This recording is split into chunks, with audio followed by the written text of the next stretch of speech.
like to thank our quartet, led by Dr. Elaine Broad on the piano, Mushki Edelman and Mrs. Tracy DeMarco on flute, and my own Chaya Kosovsky on violin for playing Pomp and Circumstance. Thank you.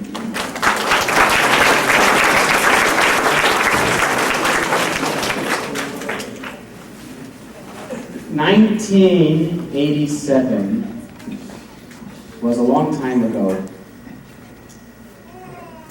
That was the year that I was appointed assistant principal of LYA.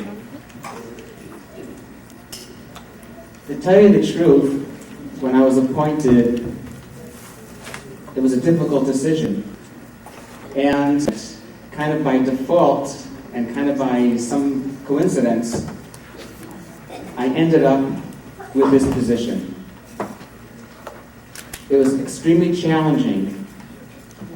I felt as if the weight of the world was on my shoulders, and to tell you the truth, it was. By another coincidence, maybe by some miracle, a few days after this challenging event took place, I was very fortunate. My wife and I had our third child, Levi Kosovsky. And he took an element of this weight away. It was a joy to have.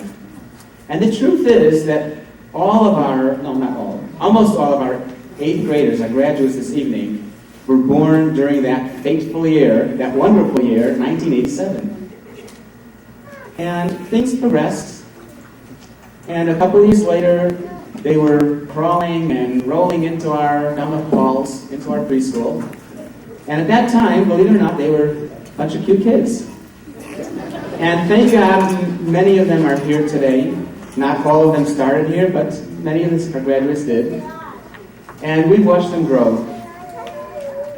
Came 1995, I believe, and I was faced with another challenge, and I had to make another decision. The decision was that whether I should teach 2nd grade for half the day, or whether I should find somebody, which was quite difficult at the time. So I dusted off my files, pulled out my books, and I ended up teaching 2nd grade when these graduates were in 2nd grade. And I'll tell you the truth, I enjoyed every moment of it. It was extremely fun. Although I had the responsibility of being an assistant principal at the time, it was really, when I was in that classroom, nothing else mattered except for these wonderful children, these wonderful students.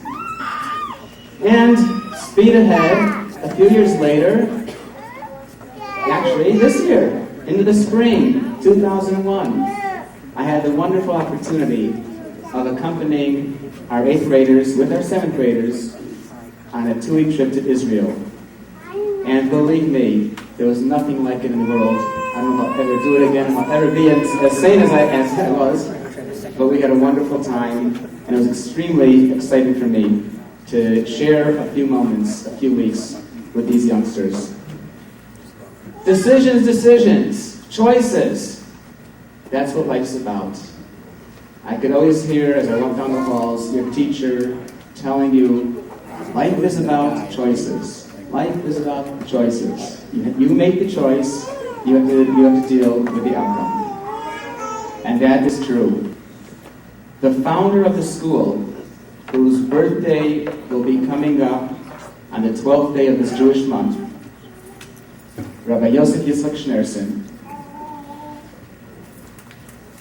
came to America and founded many Jewish day schools, including this one. His father, the Rebbe Rashab, Rabbi Shalom Dober, told us an interesting thought. Creation, Bereshit. We read about how God created the world in 6 days and rested on the 7th. God made all the creations and everything ready for the purpose of creation, mankind. And man was created last. Adam and Eve were the last of all the creations. But God created man differently than every other creation. When he came to the birds, he created the birds. He came to the fish, animals, trees, everything. With the exception of the human. God created the human in the most despisable, despicable state. God created the human being, Adam and Eve, as bodies, dead bodies. Thank God I've never seen a dead body. And I understand it's a terrible sight to see. So why would God create man, the purpose of creation, as in the state of being dead? And only afterwards did God breathe life into Adam and Eve. And the reason is that life is about choices. On one hand, if we conduct ourselves in a godly way, if we conduct ourselves and think about our godly life, then we have the ability to do good in this world. We make the right choices and we'll benefit from it for the rest of our life. Not only will we benefit, but our environment will benefit. If we make the wrong choices, then we're the most despicable creature on earth. So my charge to you graduates is that as you leave from this school, hopefully, I think some of you wrote in your yearbook that you've been here for 12 years. 12 years.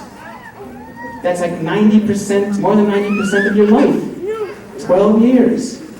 Hopefully, we have given you the right tools, the right foundation to make those good choices. At this point, as we begin our graduation ceremony, it's customary that we recite the psalm, a prayer corresponding to the age of the Lubavitch Rebbe. So please join me. I'll say word by word and you may follow. Mizmor, L'Soda, Hariu, La'Adonai, Kol Ha'aretz. Ivdu, Es, Adonai, B'Simcha.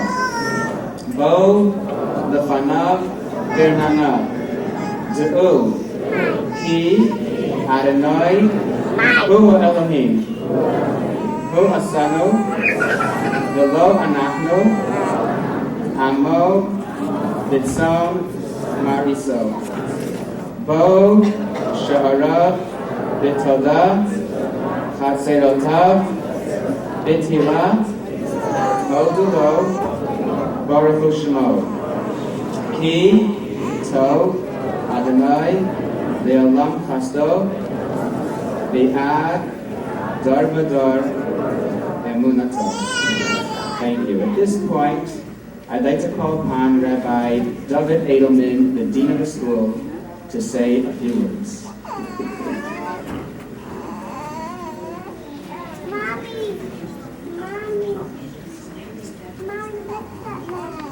Graduates, students, parents, grandparents, and wonderful friends. It's always a pleasure to come and give a blessing to the graduates and all the people that are here.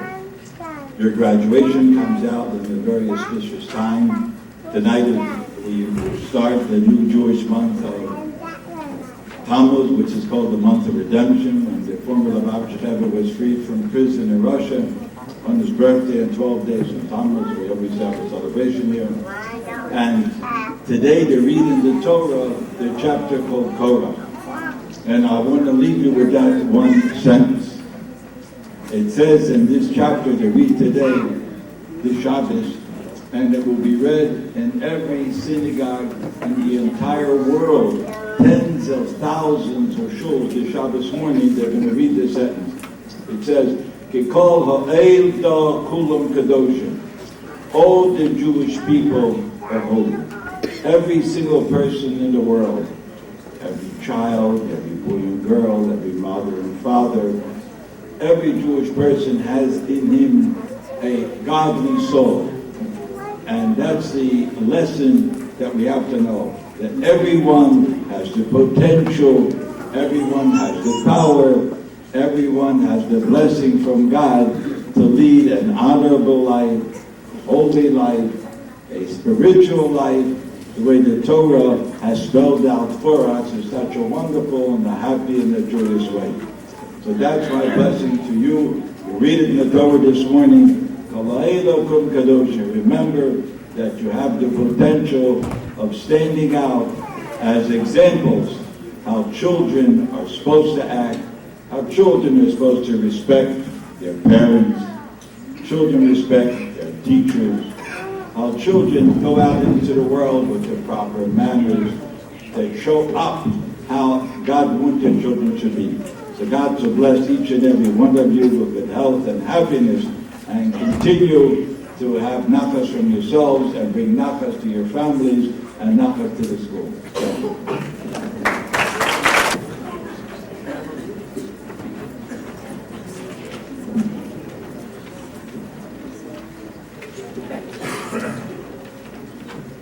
And now we begin our graduation ceremony starting with our kindergartners.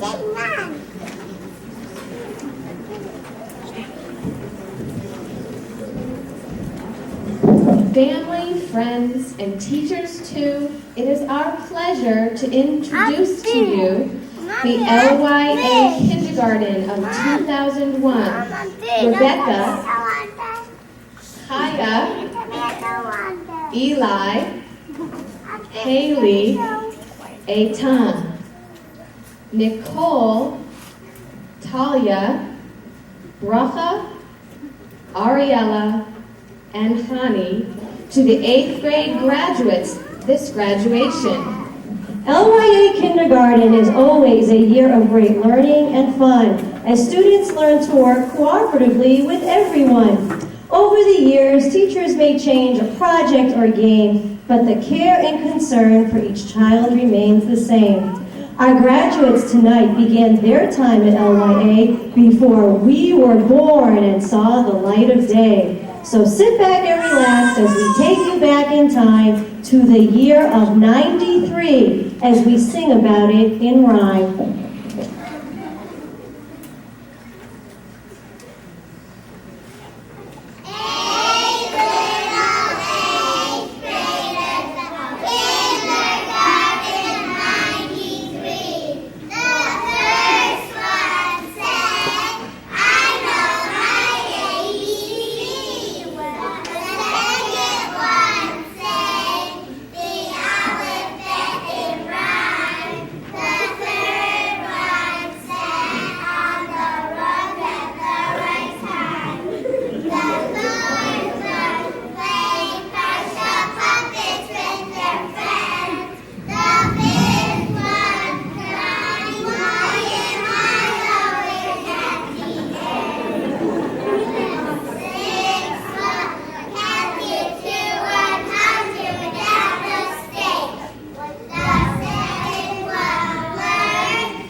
During 1994, Nelson Mandela became the first black president in Pretoria, South Africa. This was a big step because he was elected in a white segregated area. Mandela was working for racial unity to help end the racial tension in Pretoria. Even though he had been in jail before, Mandela won the electoral vote from the black population. For our class, however, this was first grade. Our first year of serious learning with Mrs. King and Rabbi Chaim Suski. How serious could we be back in '94? But what was going on at that time was serious. While we were having our sitter party, Yitzhak Rabin and Yasser Arafat signed an accord ending Israel's 27-year hold on Jericho and the Gaza Strip. The only thoughts in our minds were the thoughts of receiving our first Purim. I remember that my mother came in and sat with me at my desk, and my classmates' parents did the same thing. We sat at our desks and recited Ein Elokeinu. This was our first prayer we davened using our new prayer books. First Friends, Mr. Frog, and Mrs. Fig were the first real books we read as a class. We were excited about finally being able to read books, and it soon became Levi's new goal to read the entire Yeshiva library. At this time, we also started adding and subtracting. One thing that I remember is that the 8th graders look so much like teachers and so grown up. Now that I am graduating 8th grade, I know what it's like being this high up in school. As we began to grow, the year passed and we were entering the 2nd grade. In the year 1995, there were some rather disturbing occurrences around the world. For instance, a terrorist named Timothy McVeigh bombed a federal office building in Oklahoma City. Unfortunately, 168 people were killed in the explosion. Another tragedy that took place in the year of 1995 was the assassination of the Israeli Prime Minister Yitzhak Rabin. He was killed after leaving a peace rally in Tel Aviv. All of Israel mourned that day. This was 2nd grade. Back here in Yeshiva Academy, we were learning addition and reading. Our teachers were Rabbi Noah Kosowski and Mrs. LeBranch. With Rabbi Kosowski, we were studying about Abraham and Sarah, and we learned the lesson of hospitality. Rabbi seemed to love the art of organization. Almost every other day, we would clean out our desk. He also enjoyed telling stories. Rabbi Kosowski would stop in the middle of Chumash and elaborate one specific story that he especially enjoyed. One time, he even made an illustration of the treaty between Hashem and Abraham. With Mrs. LeBranch, we read the book Charlotte's Web. I still remember making those little paper spiders and watching the movie.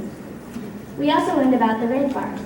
Our whole class worked on making the rainforest bulletin board, which of course came out magnificently. Also this year, we got to participate in the project that every 2nd grader looks forward to, observing the different developmental stages of the monarch butterfly. At the end of this project, we released them, even though we all wished we could keep them. Mrs. LeBranch also introduced us into the life of Native Americans. We learned about the heritage and architecture. In the 2nd grade, our class was very competitive when it came to spelling. We had 2 spelling bees that year. Eve Thou and Levi Kosowski were our class winners, although I came close to winning. The last thing that I remember about Mrs. LeBranch was her famous prize box. I remember that out of all the teachers' prize boxes in the school, hers was always the best. I still have the amethyst rock from when we were studying about rocks and minerals. As you can see, 2nd grade was a large part of our education at Yeshiva Academy. It was filled with many nice and unforgettable memories. Hopefully, the future 2nd grade classes will have the memorable moments that our class had a chance to have.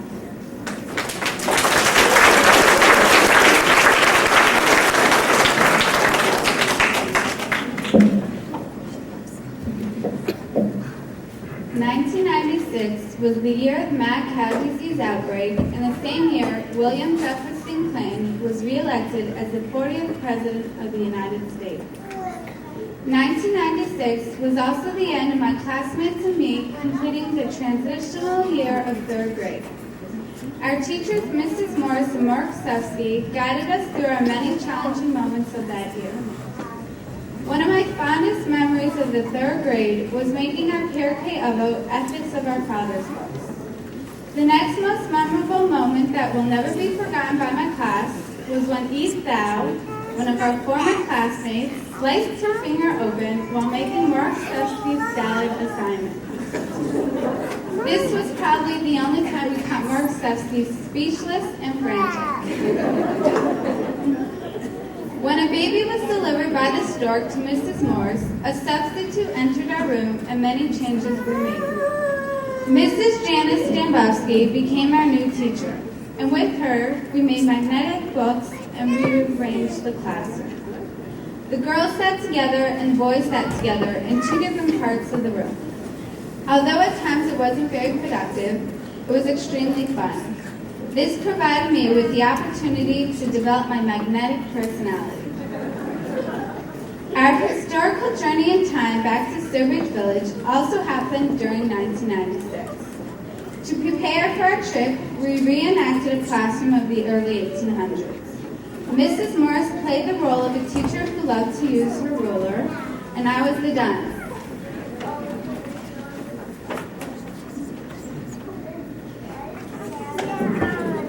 Cap and all. After this preparation, we finally got to go to Sturbridge Village.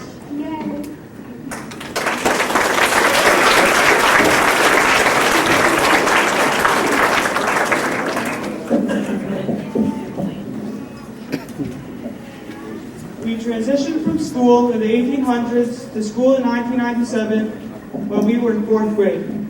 In the world, many things were happening. The Cleveland Peace Accords were signed. Unfortunately, it isn't very peaceful there now. Also, Princess Diana was killed in a car crash. A great advance in space exploration occurred when the Mars Pathfinder landed on Mars. The first sheep was also cloned. In school, our teachers were Rabbi Chaim Kosovsky and Mrs. G. In secular studies, we mastered our times tables perfectly. We learned about our bodies.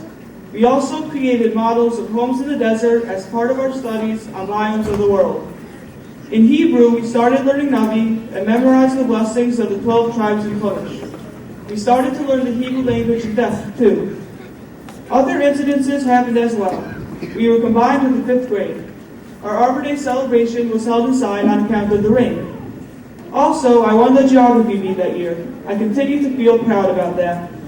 I still remember the discipline cards Rabbi used with us. That was the last year he used them. Maybe they didn't work anymore. Our school received top-of-the-line Macintosh computers, which helped us move technologically into the future. But the greatest accomplishment in our eyes was that we started having recess with the big kids in the field.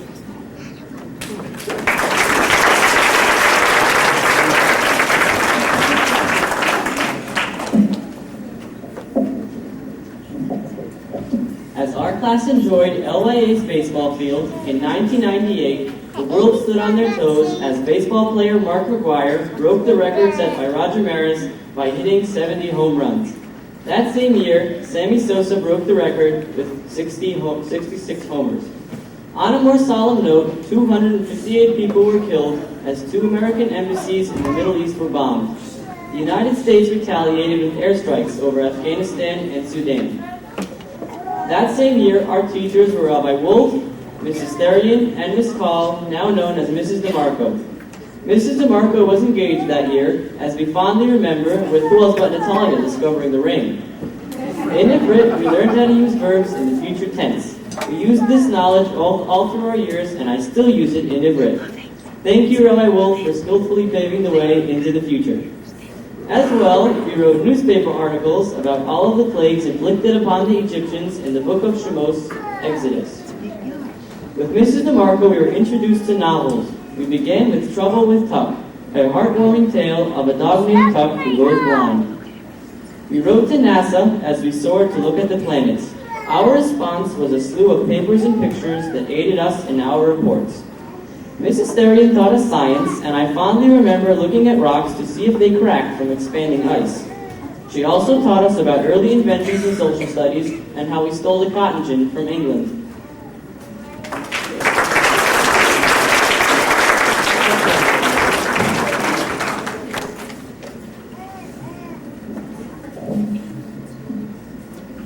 The school year is 1999. A multitude of sports events shocked the world. The dreaded New York Yankees won the World Series. The Chicago Bulls won the NBA championship. The Denver Broncos won the Super Bowl. Last but not least, Cal Ripken Jr. ends his 2,632 consecutive game streak. In 6th grade, Jesse Langley joins our class but missed the first 2 weeks. When Jesse came in and it turned out that he was a boy, our teachers were greatly surprised.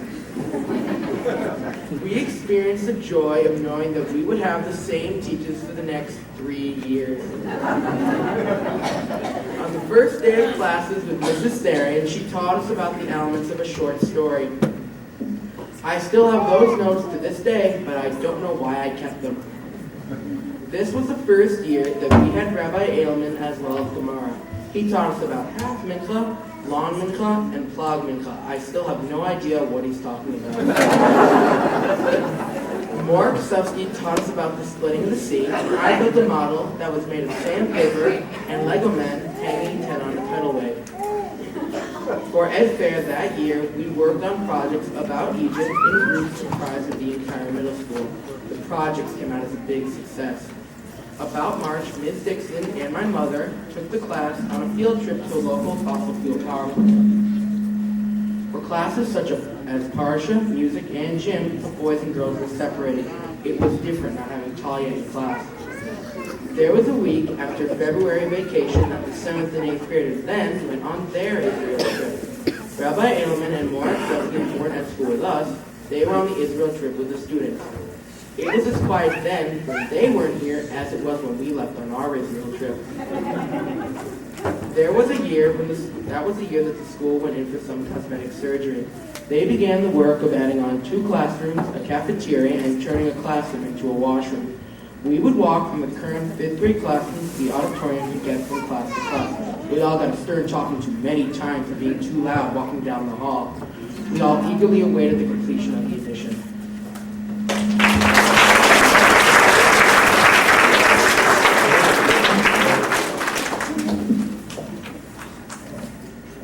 The year 2000 began with the middle school moving into the new addition. We felt happy in our new home. There were many interesting events that year.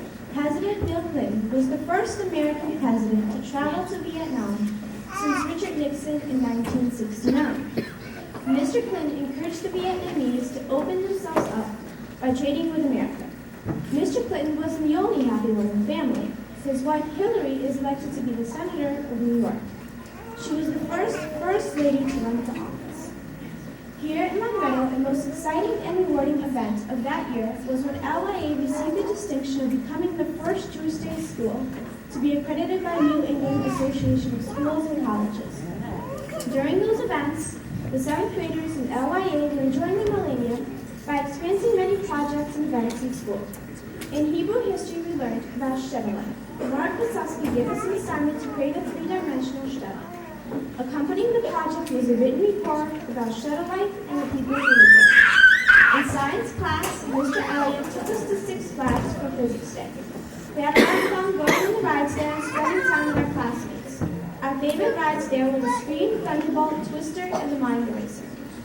By going on the rides at Six Flags, it felt as though physics came alive. In American history, Mrs. Therian gave us a novel assignment to complete. The book was called Johnny Tremaine, written by Esther Forbes. Johnny Tremaine is a historical fiction portraying revolutionary. It recalled the Boston Tea Party and the Battle of Lexington. Johnny, a young character in the book, was a silversmith by documenting experiences in the world. His personal feelings and emotions were described in the book. At the end of the year, we knew that we had 1 more year left to school, and we had to make the most of it.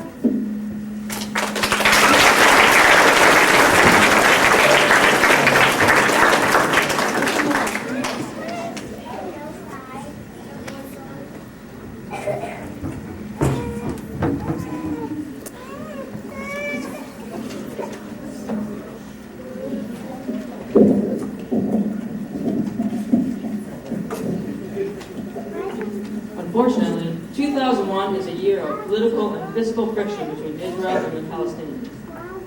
The Bush administration moved from the White House. This was the end of the election of confusion.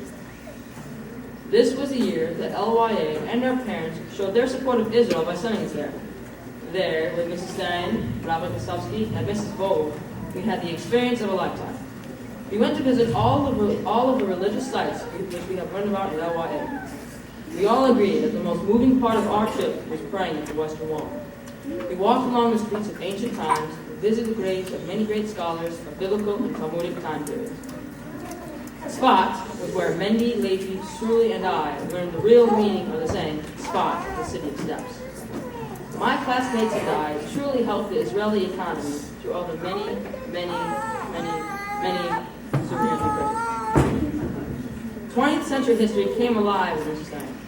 In literature, through reading All Quiet on the Western Front, we were able to identify with the soldiers who fought in World War I. While studying about the Second World War, the Warsaw Ghetto, and the monstrosities of the Holocaust, we realized that there are many different forms of resistance that helped people survive the Second World War. My classmates and I learned the art of conducting an interview for the education fair.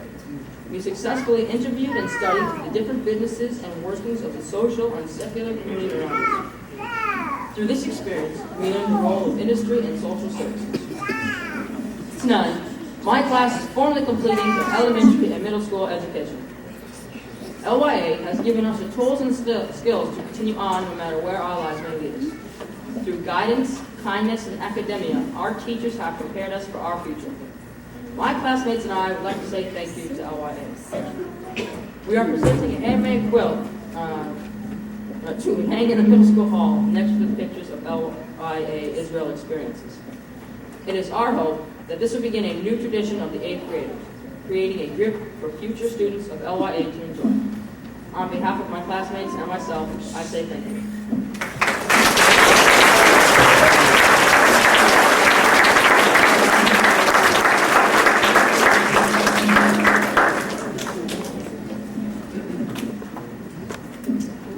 I'd like to call upon our guest speaker to address the graduates. I always try to find somebody to say a few words to our graduates, especially since they're embarking on a new period in their lives.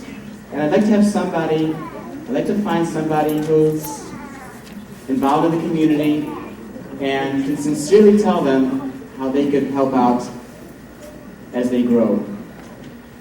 Malcolm Schneider strolled into this building a number of years ago as a member of the Jewish Endowment Foundation. And at that time, we were seeking funds for a grant to be approved, and he came by with another colleague from the Endowment Foundation, and he was extremely pleasant. Just the other day, I'm sitting here and trying to figure out who am I going to get to speak, and I didn't call any people, but I was like, who am I going to call?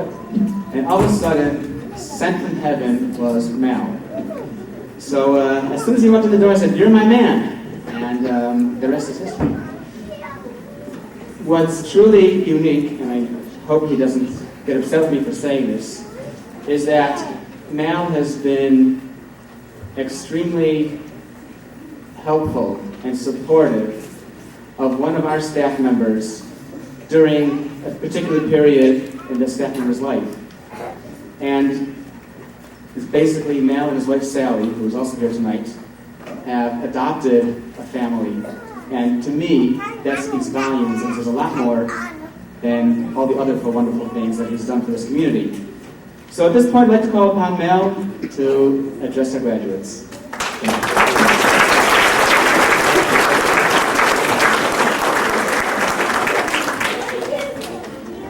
Thank you. I think the students are probably ready to speak because they're all facing the line.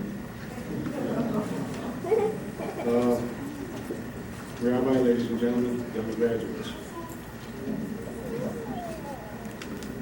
I know many of you here. I feel a little awkward because Yale got President Bush and Harvard got Colin Powell and we got the Malcolm Schneider.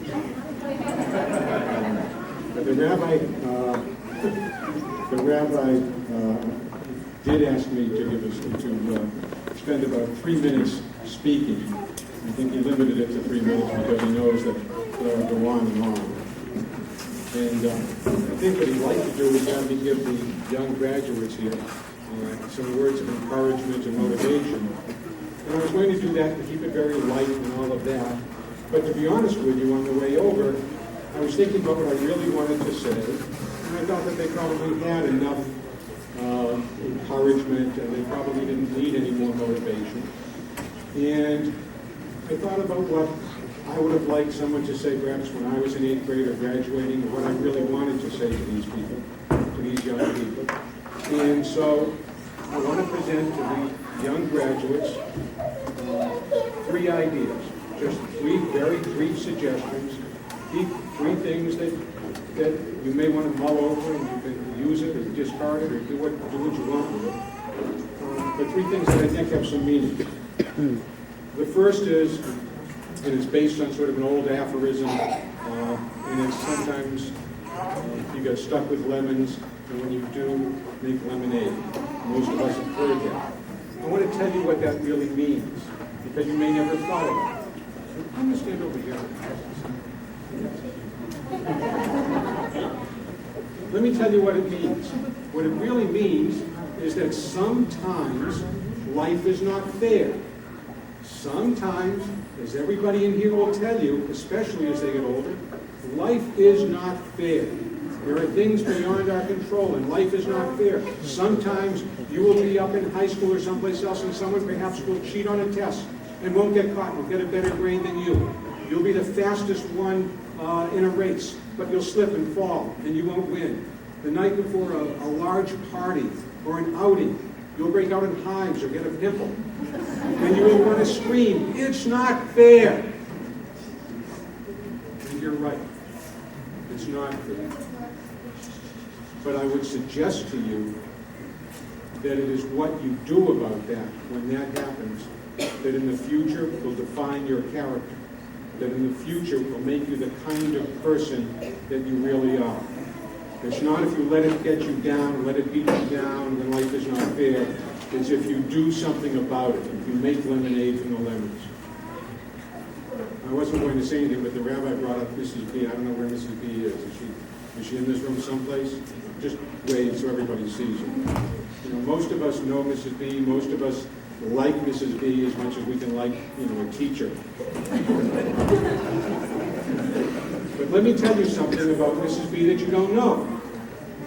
Mrs. B has a dad, and his name is Abbas. And her dad was born and raised in Azerbaijan. And he was a math teacher in Azerbaijan. And he had a home, and he had his family in Azerbaijan. And he thought he would live his whole life in Azerbaijan. But something happened. And one day there were some neighbors, some people, and they were harassing and beating someone up.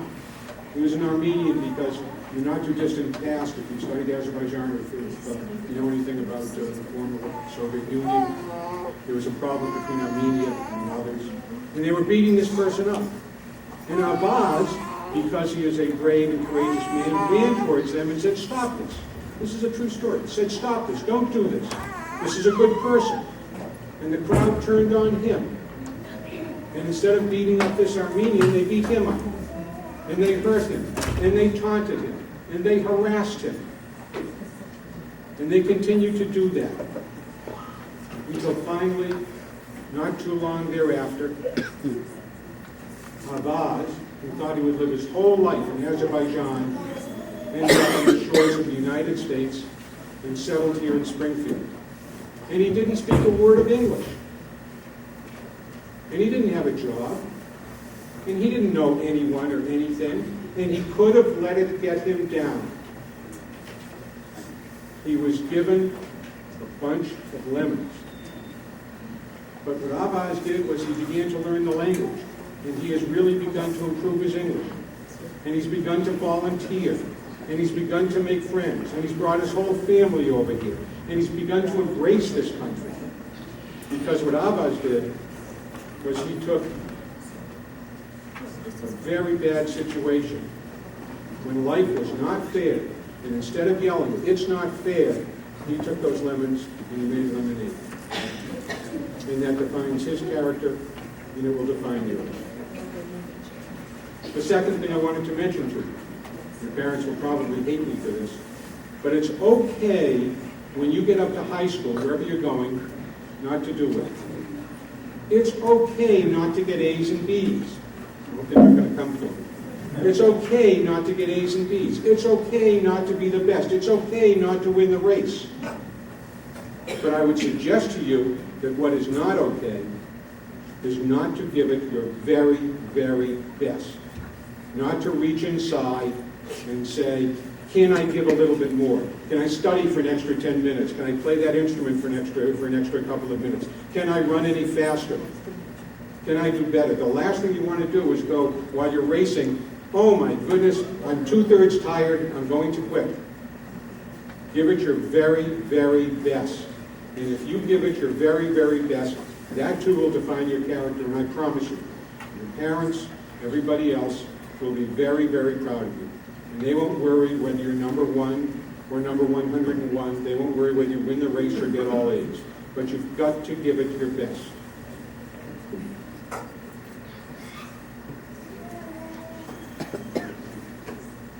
The last thing I wanted to mention to you, you're going up to high school. High school is a great, great time. It is a lot of fun. Most of us here remember it with very fond memories. When you get up to high school, don't let it pass you by. When you get up to high school, get involved. Join a club, play an instrument, join a team. You don't have to be the best. Raise your hand in class. Get involved. If you want to be involved in politics, if you want to do something, get involved. Jump in with both feet. Don't worry about what other people will say about you. Don't let yourself be defined by what others say about you. Get yourself involved. Advice may be worth what you're paying for, but it's not bad advice. It is easy to stand on the sidelines. And as we all know, everybody in this room, I promise you, it is easy not to raise your hand. It is easy not to give an answer. It is easy not to get involved. But I would suggest to you that the people in this room, those of us, those are the people in Springfield who've been successful in life in one way or another, have done so because they haven't been afraid to make mistakes. They haven't been afraid to get involved. They haven't been afraid to jump in with both feet. For the last thing I want to say to you, because I know my 3 minutes are up. The last thing I want to say to you, since I came to Springfield many, many years ago, I have had something up on my wall.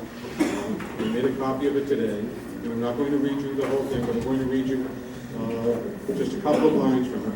It is a quote by Theodore Roosevelt. You know all the young graduates know Theodore Roosevelt, so it won't be a test, but he became president in 1901.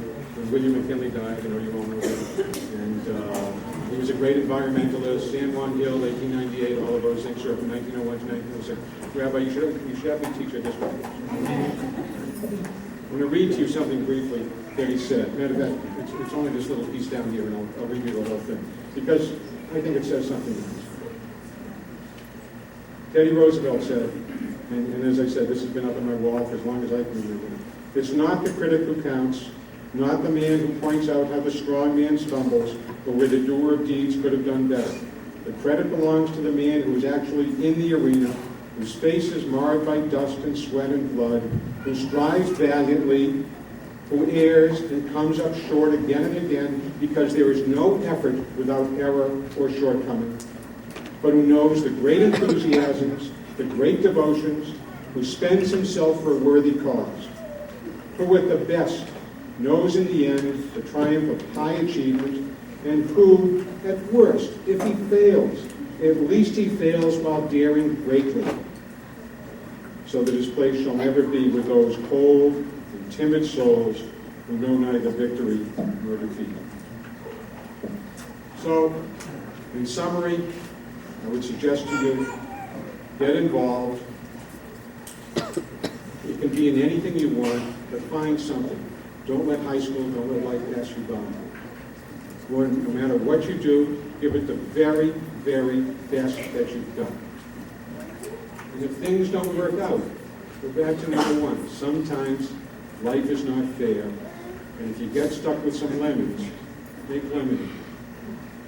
Having said that, I wish the young graduates a great summer, a terrific year next year. I'm probably not supposed to say this, but when you get up to high school next year, pick some butt.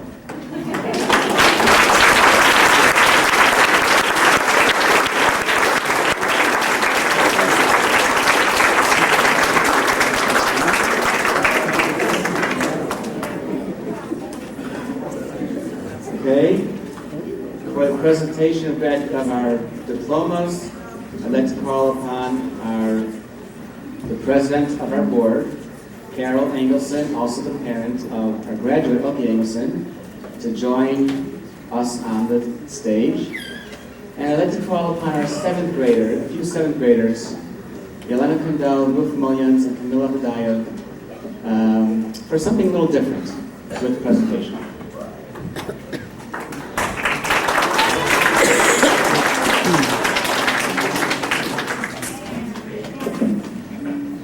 Each graduate wrote a brief autobiography. We would like you, the audience, to see if you can help to figure out who's who based upon these descriptions. I have been a member of this graduating class since 6th grade. I have dark hair, wear glasses, and am well known for my Hawaiian shirts. I enjoy playing sports more than writing book reports. Witty remarks and historical facts are my major contributions to some of my classes. I enjoy doodling, and I traveled from another state to attend LYA. Who am I? Meet Jessie Langley.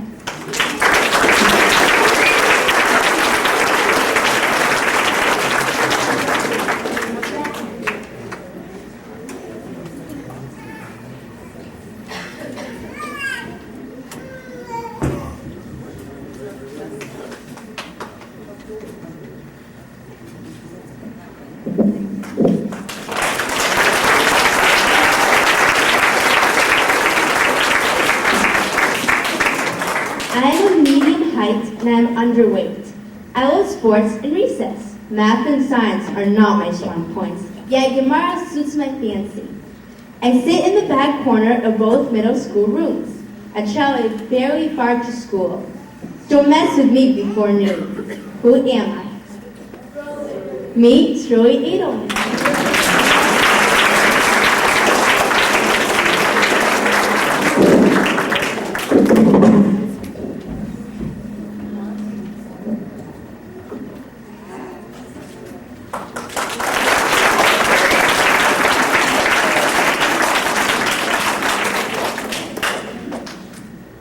I have light brown or auburn, shoulder-length hair. Although you probably don't really ever see it like this because I always have it up. I also have blue eyes and matching blue fingernails. I am one of the youngest students in our class and have been attending LYA since I was 23 months old. I like any classes where my only job is to make a poster for a project. Of course, doodling is one of my all-time favorite activities, as evidenced by my notebook papers. Who am I? Meet Elke Engelson.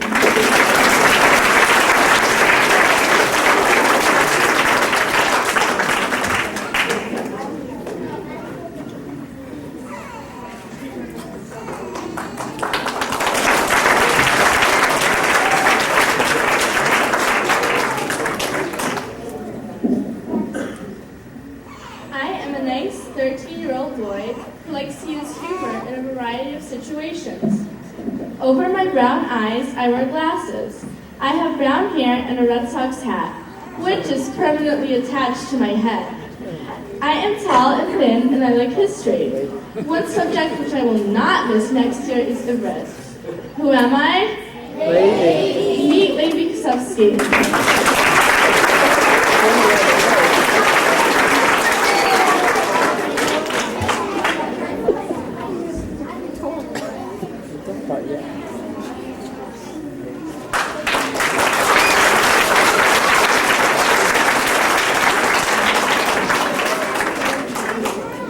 I am 15 years old, and my birthday falls on tax day.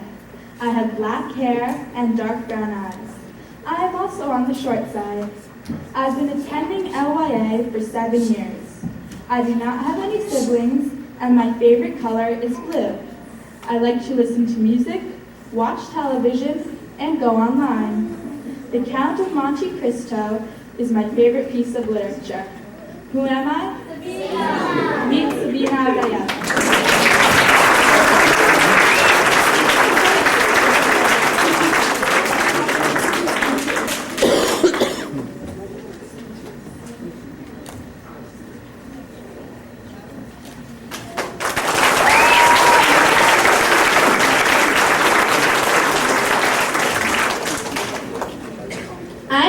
14 years old, and some people consider me short. Unfortunately, those people happen to be in the majority. I have dark brown hair, which also looks black. My favorite class is literature. My teachers think I write well, and I am usually quiet in class. The subject I find most challenging to focus on is Gemara. My favorite sport is soccer, and I like a variety of music. Who am I? Jenna. Meet Jenna Parsons.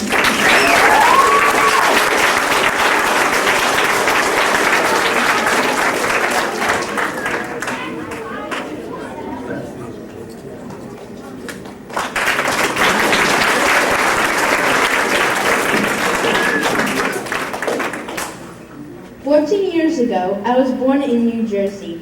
I am a fair lady with long hair that molds into various shapes and styles. Yeshiva has been the school that I've attended since forever. Swimming is the sport for me. I love ice cream and always manage to finish it quickly with no brain freezes. Gemara is my absolute favorite subject in school. At lunchtime, I can be spotted holding the hands of cute, little people in the halls of LYA. Who am I? Meet Aya.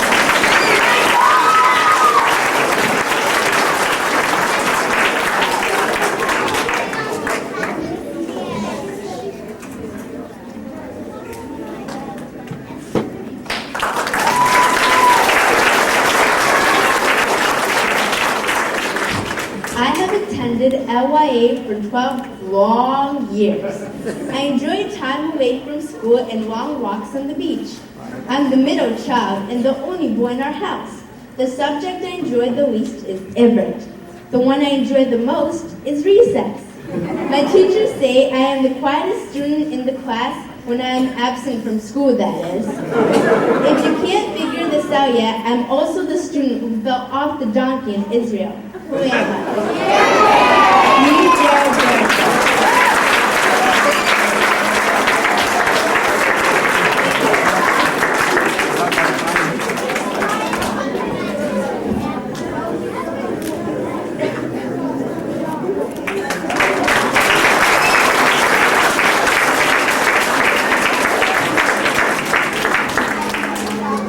Thank you very much. 7th graders, Mr. Schneider and Mrs. Engelson.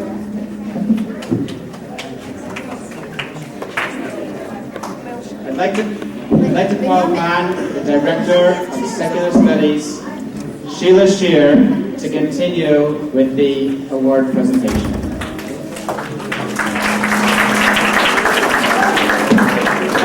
One more thing. I have to tell you, we sat around trying to figure out to do something different, and I'm glad that our middle school teachers planned this, and I'm really happy that our 7th graders participated in this presentation. Thank you.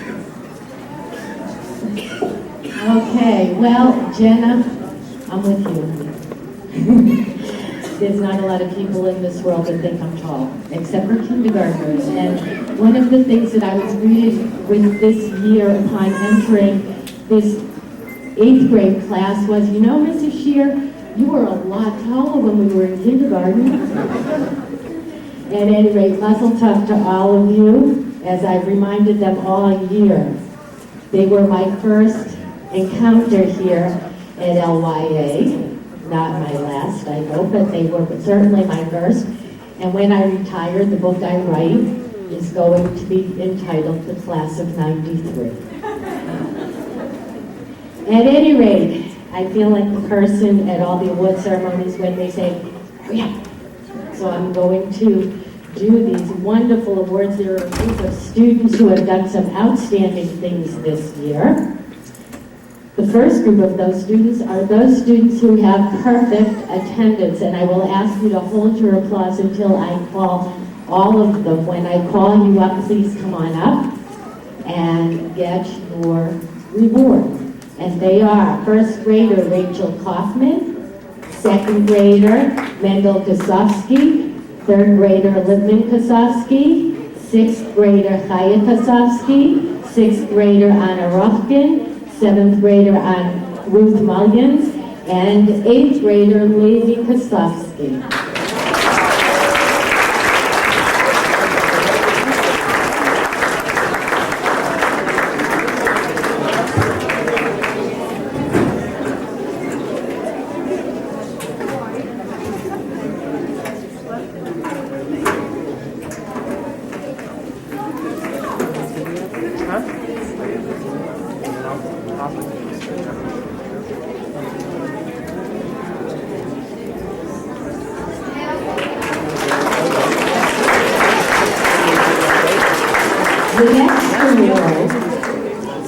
The next two awards are the two presidential awards. The first award is the Presidential Award for Educational Excellence. The criteria by which the student is chosen for this award includes the following: the highest class grade point average for 8th grade year to equal or exceed 90% of the criteria, 90% in terms of their grade. This criteria counts for 75% of the decision making. The second criteria is the standardized test scores equal to or greater than 85% in math and reading, and this will count for 25% of the total criteria. School criteria and standards include all homework, effort, conduct grades must be equal to or greater than a 3. Anytime the criteria is in question or there is a tie, the following criteria will be considered and will be given equal weight up to 50%. These will include a student's motivation, initiative, respect, leadership, and integrity. The following student has met all these criteria for the President's Education Award for Outstanding Academic Excellence. Jenna Parzigan.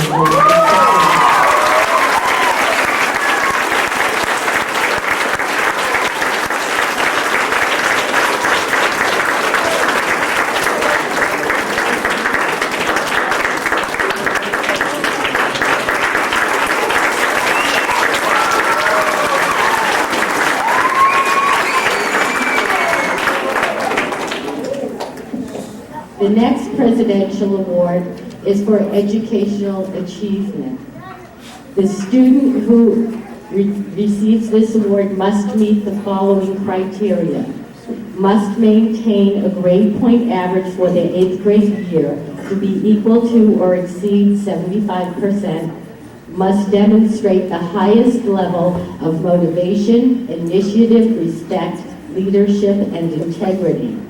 And other criteria that will be considered in conferring of this award will be the overcoming of personal obstacles, the initiating or participation in exceptional community service programming. The student this year who has met these criteria is Yisrael Edelman.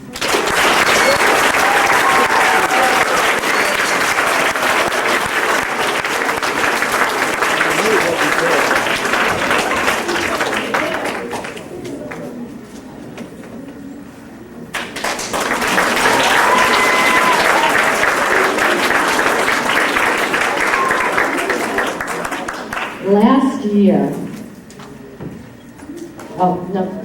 moving ahead too fast. There are two students in our school for the next two awards who are neck and neck. They were 1 point apart and received the highest score on the Iowa Test of Basic Skills this year in their class.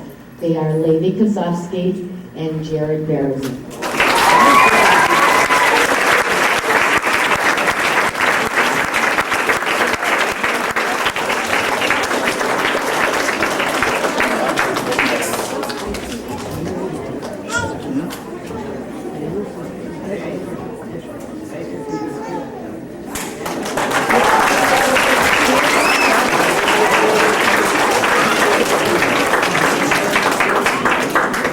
The next award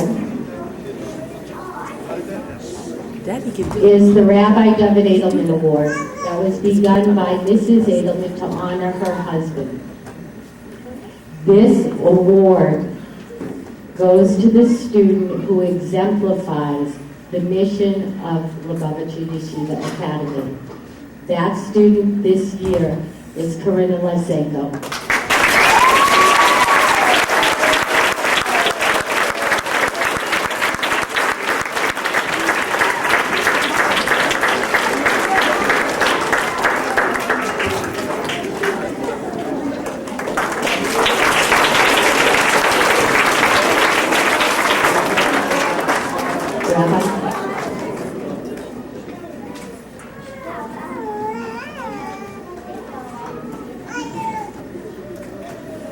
I would like to ask Mrs. Bernice Becker to join me up here, please.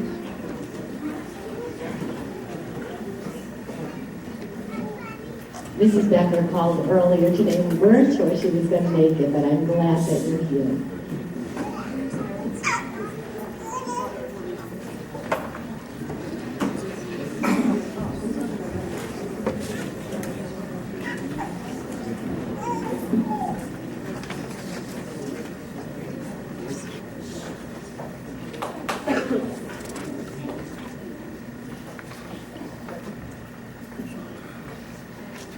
Mrs. Becker has donated a scholarship in honor of her, in memory of her husband, Dr. Harry Becker. It is the Dr. Harry Becker Scholarship Award. This award is presented to a student that shows their maximum effort and integrity in achieving their personal best.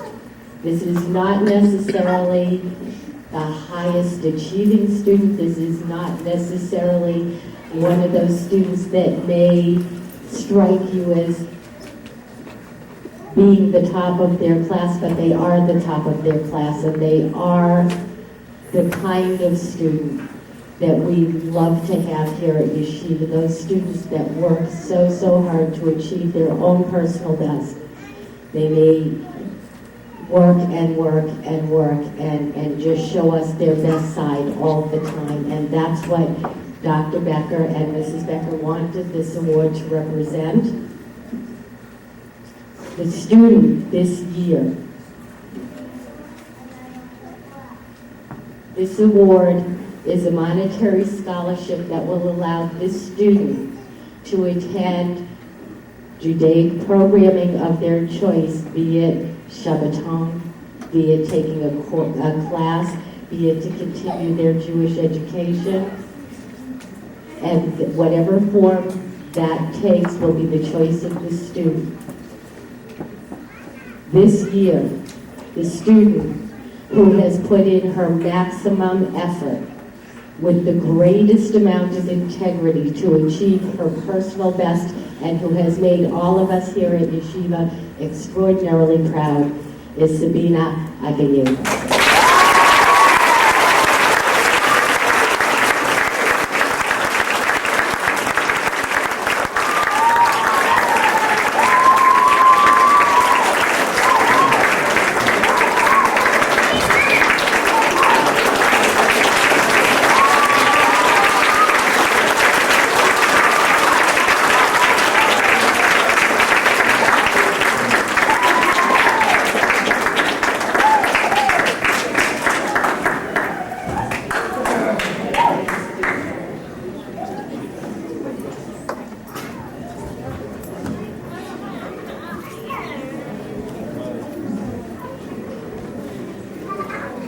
I just want to say something about Sabina.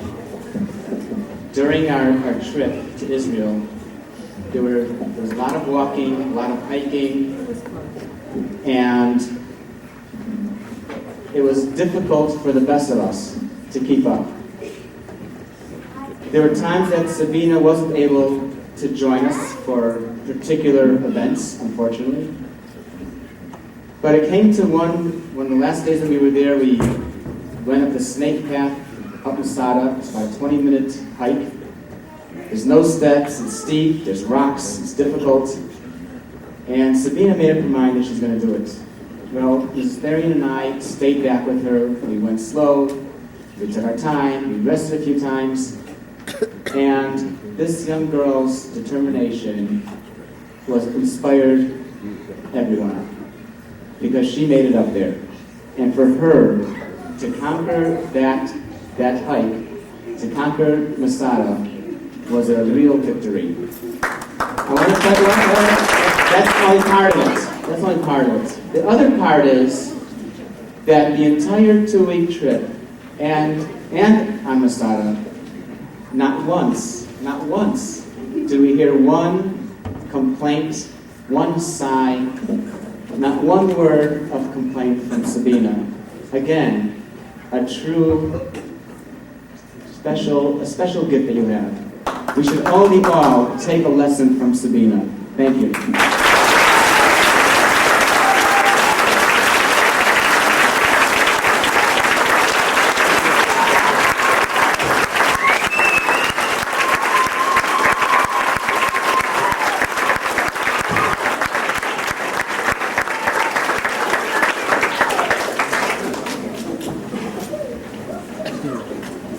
Well, we still have a few to go. The next award is the Botnick Family Award. This award is presented in recognition of outstanding improvement in language arts at Yeshiva Academy. The student that's gotten the award this year, by herself, went to her teachers and said, please stay after school with me and help me. And she has improved so much that there was just, we are so proud of her. Chaya Kasovsky.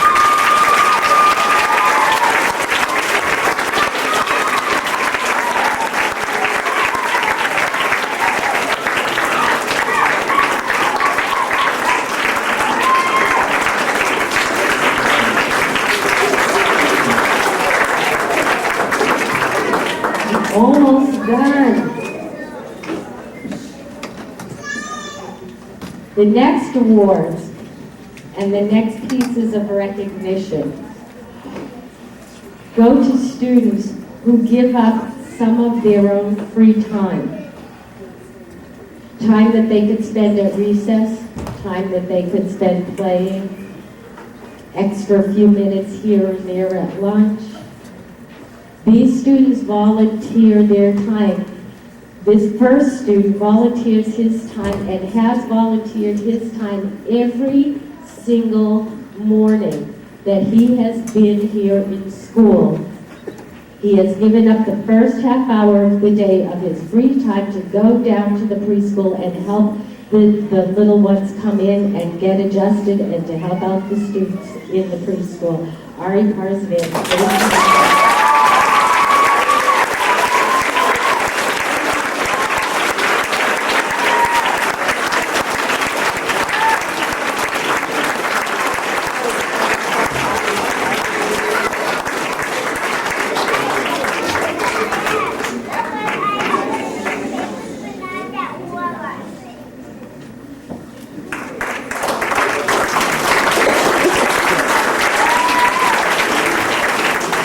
The next two students, as Natalia let us know earlier, can be found every day walking toddlers to the lunchroom and back to class, and to the lunchroom and back to class every day that they are in school. Natalia Vogel and Jared Berezik, please come and sit down.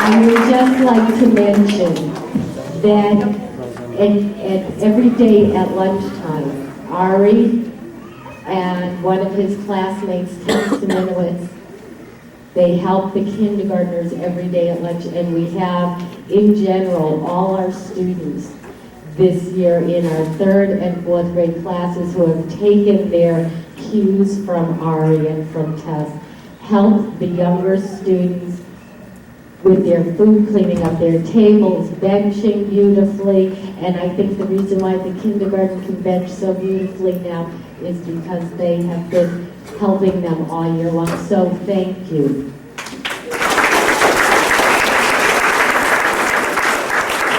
I would just like to do a few recognitions, things that have gone on throughout the year, and I would like to recognize these students. Please hold your applause until they're all here to receive it.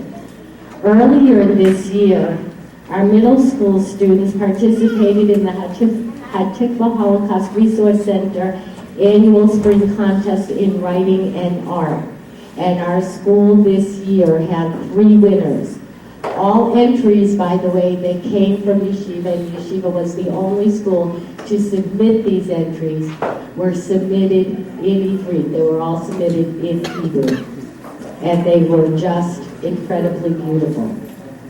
The first prize winner for writing of this contest was Natalia Vogel.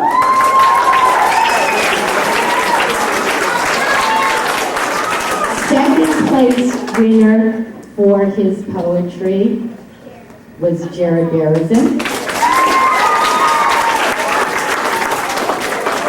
And honorable mention went to Mendy Edelman, a 7th grader.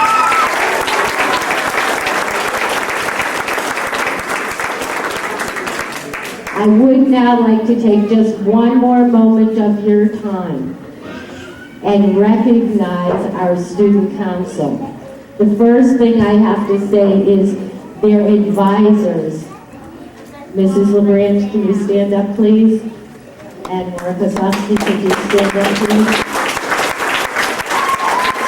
Give their time and energy and give up their breaks and their free periods and their lunch times to work on student council projects with the student council. And they have been doing this together for a number of years now. I would like to recognize the members of our student council. Please stand when I call your name. Please hold your applause until all their names have been read. President Jared Beresin, Vice President Jenna Parzivan, Secretary Yechiel Kosofsky, Treasurer Levi Kosofsky, grade representatives, 7th grade Yelena Kandel, 5th grade Eitan Kenefit, 4th grade Mirahan Babazada, 3rd grade Natalie Beresin, 2nd grade Mendel Kosofsky, and 1st grade Danielle Langley.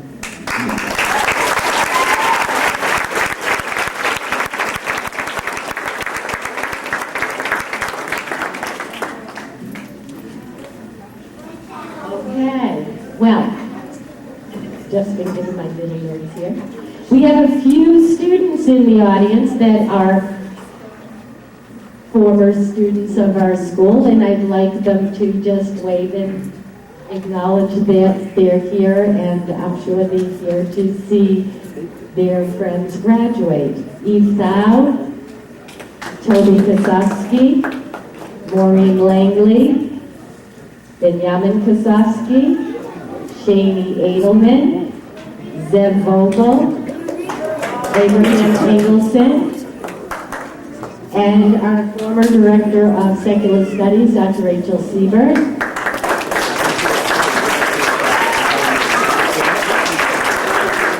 And I believe this evening would not be complete without my having an opportunity to thank these people, from Rabbi and from myself, for their tireless efforts and for their constant dedication to their students.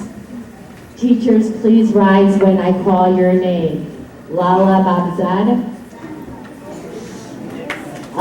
Lady Broad, Tracy DeMarco, Katie Rose, Katie Wade, Rabbi Edelman,